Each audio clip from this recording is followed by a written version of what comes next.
Halo teman-teman semuanya. Selanjutnya subbab kedua dari bab 6 itu berhati-hatilah dengan apa yang Anda percayai. Pada tahun 1988, ketika menjalani terapi, seorang jurnalis dan pengarang berhaluan feminis Meredith Maran mendapati sebuah pengalaman yang mengagetkan. Ayahnya pernah melakukan kekerasan seksual terhadapnya ketika masih kecil. Ini sangat mengempas, suatu ingatan yang berusaha ia lupakan sejak beranjak dewasa. Namun, di usia 37 tahun, dia memutuskan untuk menghadapi ayahnya dan juga mengatakan kepada keluarganya apa yang telah terjadi. Kabar dari Meredith ini membuat seluruh keluarganya ketakutan. Ayahnya langsung menyangkal. Beberapa anggota keluarga memihak Meredith, yang lain memihak ayahnya. Pohon keluarganya terbelah menjadi dua, dan luka yang mengempas hubungan Meredith dengan ayahnya yang telah berlangsung lama sebelum pengakuan tersebut kini telah menyebar seperti jamur yang menyerang cabang-cabang pohon itu. Kabar itu telah menyayat hati semua orang. Lalu, pada tahun 1996, Meredith menyadari sesuatu yang tidak kalah mengagetkan. Ayahnya tidak pernah melecehkannya secara seksual. Saya tahu, dia dengan bantuan seorang terapis sebenarnya menciptakan sendiri memori tersebut. Dipenuhi dengan rasa bersalah, dia menghabiskan sisa waktu selagi ayahnya hidup untuk mencoba berdamai dengannya dan anggota keluarga lain lewat permintaan maaf dan penjelasan yang disampaikan berulang-ulang. Namun itu semua terlambat. Ayahnya meninggal dunia dan keluarganya tidak akan pernah menjadi sama lagi. Rupanya Meredith tidak sendirian, seperti yang dijelaskan dalam autobiografinya Miley, A True Story of False Memory. Sepanjang tahun 1980-an, banyak wanita menuduh anggota keluarga laki-laki mereka telah melakukan kekerasan seksual dan mengakui bahwa mereka telah salah menuduh beberapa tahun kemudian. Mirip ada sekelompok orang yang mengklaim bahwa selama dekade itu ada sekte setan yang melecehkan anak-anak. Meskipun setelah penyelidikan polisi di puluhan kota, pihak kepolisian tidak pernah menemukan bukti apapun atas praktek gila yang digambarkan itu. Mengapa orang secara tiba-tiba menemukan ingatan tentang pelecehan yang mengerikan dalam keluarga dan sekte tersebut, dan mengapa semua ini terjadi di tahun 1980-an? Pernahkah Anda bermain telepon-teleponan ketika masih anak-anak?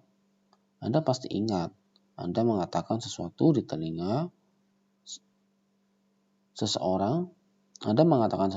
telinga seseorang, lalu orang kedua membisikkan apa yang didengar ke orang ketiga, dan seterusnya hingga kurang lebih ke 10 orang. Dan apa yang didengar orang terakhir sama sekali tidak berhubungan dengan apa yang telah Anda katakan di awal. Pada dasarnya, seperti itulah memori kita bekerja. Kita mengalami sesuatu, kemudian kita mengingatnya sedikit berbeda beberapa hari kemudian, seperti permainan fisik dan dengar tadi. Kemudian kita menceritakannya kepada seorang, dan kita mengisi beberapa kerumpangan di plot cerita tersebut dengan polesan kita sendiri untuk memastikan agar semuanya masuk akal dan kita tidak dianggap gila. Kemudian kita mempercayai polesan kecil yang mengisi kerumpangan tadi dan menceritakannya di kesempatan lain. Karena tidak sungguh terjadi, maka kita juga sedikit keliru memahaminya. Dan kita sedang mabuk di suatu malam setahun kemudian saat menceritakan kisah itu. Dan kita memoleskannya sedikit lagi. Oke, sejujurnya kita baru saja mengarang sepertiga dari kisah itu. Namun, ketika kita siuman minggu berikutnya, kita tidak mau mengaku kalau kita adalah pembohong besar. Jadi, kita meneruskan cerita kita dengan versi pemabuk yang telah diperbaharui dan baru saja ditambahkan di minggu berikutnya. Dan 5 tahun berikutnya, kita bisa bersumpah demi apapun, baik demi Tuhan maupun demi kuburan ibuku, bahwa kisah isapan jempol yang lebih nyata dari yang sesungguhnya terjadi itu 50% nyata. Kita semua melakukan ini. Anda melakukannya, saya melakukannya, bodoh amat. Beberapa jujur dan beritikat baik di diri kita. Kita selalu berada dalam suatu keadaan yang abadi untuk menyesatkan diri kita dan orang lain karena otak kita hanya dirancang agar efisien, bukan akurat. Tidak hanya memori kita yang payah, sampai pada titik bahwa testimoni dari saksi mata tidak dianggap serius dalam kasus-kasus persidangan. Otak kita berfungsi dengan cara yang sangat bias. Bagaimana bisa begitu? Begini. Otak kita selalu mencoba untuk membuat situasi kita saat ini menjadi masuk akal berdasarkan apa yang telah kita yakini dan alami. Setiap keping informasi baru diukur dengan nilai dan kesimpulan yang telah kita punyai. Akibatnya, otak kita selalu bias terhadap apa yang kita rasa sebagaimana sesuatu yang benar pada saat itu. Jadi, ketika kita mempunyai hubungan yang manis dengan saudara kita akan menafsirkan hampir semua ingatan tentangnya dalam cahaya yang positif. Namun, ketika hubungan menjadi masam, kita akan sering melihat memori yang sama dengan cara pandang yang berbeda. Mereka ulang memori baru sedemikian rupa, sehingga kita bisa menyampaikan kemarahan kita sekarang ini terhadapnya. Hadiah lucu yang diberikan pada Natal tahun lalu sekarang muncul dalam ingatan sebagai bentuk yang merendahkan dan menggurui.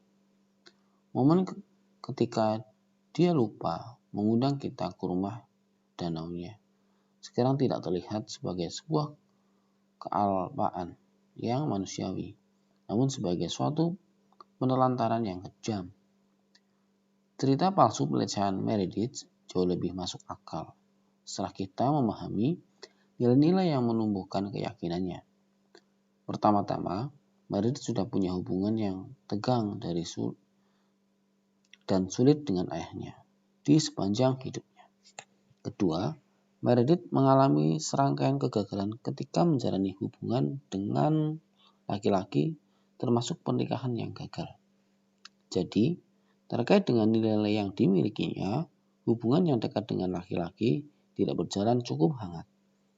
Kemudian, di awal tahun 1980-an, Meredith menjadi seorang feminis radikal dan mulai melakukan penelitian tentang kekerasan terhadap anak-anak. Satu persatu dia hadapkan pada kisah-kisah mengerikan tentang kekerasan, dan dia banyak bertemu dengan para penyintas hubungan incest, biasanya anak perempuan, selama bertahun-tahun. Dia juga melakukan secara luas jumlah kajian yang tidak akurat yang muncul sekitar masa itu. Studi yang kemudian secara kasar melebih-lebihkan merebakkannya pelecehan anak-anak. Studi paling terkenal melaporkan bahwa sepertiga wanita dewasa telah dilecehkan secara seksual saat masih anak-anak. Belakangan, angka yang ditampilkan rupanya keliru. Dan di bagian paling atas dari semua itu, Meredith jatuh cinta dan mulai berhubungan dengan wanita lain, seorang penyintas incest.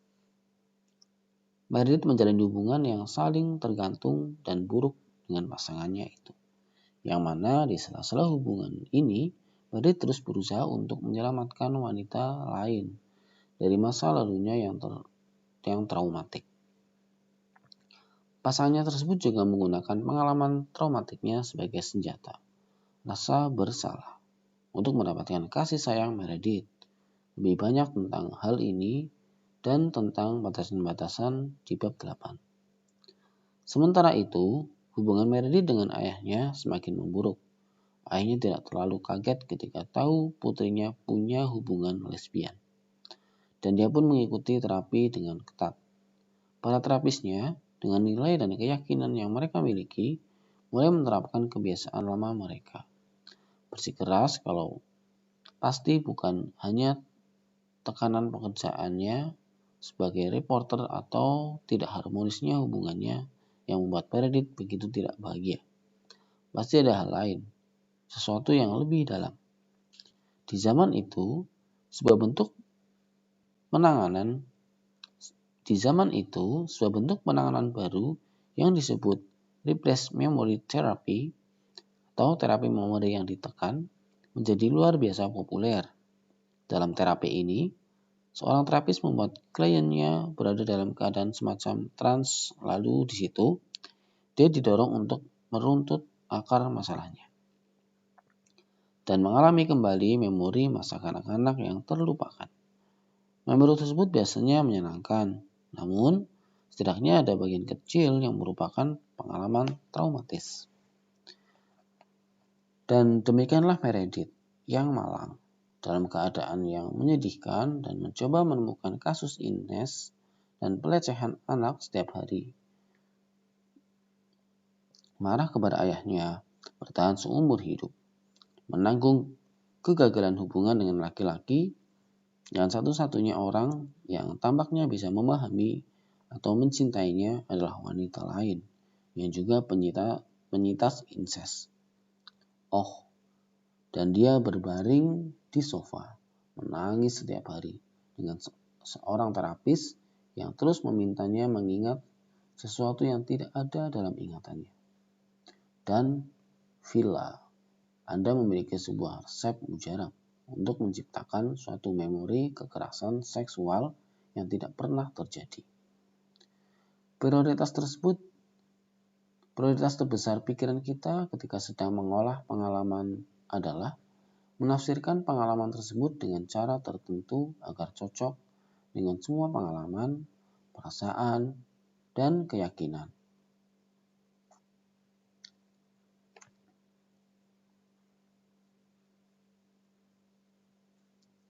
Namun, sering kita menghadapi situasi kehidupan di mana masa lalu dan masa kini tidak sesuai. Dalam kesempatan-kesempatan semacam itu, apa yang kita alami pada suatu momen bertentangan dengan semua hal yang telah kita anggap benar dan masuk akal di masa lalu. Dalam upaya untuk menciptakan kecocokan, pikiran kita kadang akan dalam kasus seperti itu menciptakan memori palsu dan menghubungkan pengalaman kita sekarang dengan bayangan masa lalu tersebut. Pikiran kita membuat kita bisa mempertahankan makna apapun yang telah kita buat. Seperti yang telah disebutkan sebelumnya, kisah Meredith tidak unik. Pada kenyataannya, di tahun 1980-an dan awal 1990-an, ratusan orang yang tidak bersalah dituduh melakukan kekerasan seksual dengan latar belakang situasi yang hampir sama. Banyak di antara mereka dimasukkan ke dalam penjara.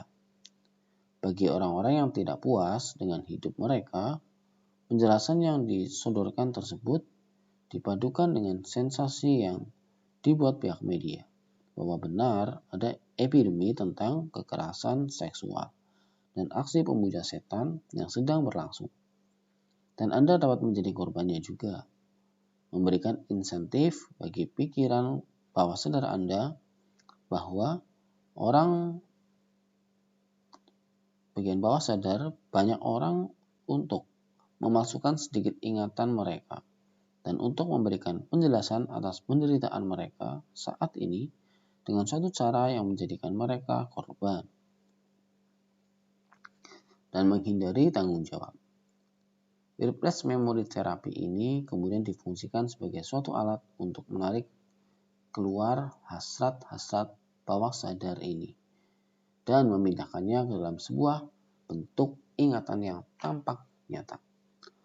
Proses ini dan kondisi pikiran yang dihasilkannya menjadi begitu umum sampai-sampai sebuah istilah diperkenalkan, sindrom memori palsu atau false memory syndrome. Ingin mengubah proses kerja di ruang sidang. Ribuan terapis digugat dan kehilangan izin mereka. Reverse memory therapy tidak lagi digunakan dan diganti dengan metode yang lebih praktis. Penelitian terkini hanya menyadarkan kita akan pelajaran yang menyakitkan dan dari era tersebut. Keyakinan kita bisa dipengaruhi dan ingatan kita tidak bisa diandalkan. Ada banyak kebijakan konvensional di luar sana yang mengatakan kepada Anda untuk mempercayai diri sendiri, untuk ikut nyali Anda, dan segala jenis klise yang terdengar menghibur. Namun, yang benar adalah untuk sedikit mempercayai diri sendiri. Lagi pula, jika hati dan pikiran kita tidak dapat diandalkan, mungkin kita perlu lebih dalam mempertanyakannya. Maksud dan motivasi kita sendiri. Jika kita semua terlalu keliru, tidakkah skeptisisme diri dan kekakuan yang menantang keyakinan dan asumsi kita sendiri menjadi rute paling logis untuk mengolahnya. Mungkin terdengar menakutkan dan seakan menghancurkan diri sendiri. Namun sebenarnya ini kebalikannya. Bukan saja pilihan yang lebih aman, tetapi juga membebaskan. Demikian pembacaan subbab kedua dari bab 6. Selanjutnya saya akan membacakan subbab ketiga dari bab 6. Bahaya kepastian murni yang akan saya bacakan di video berikut.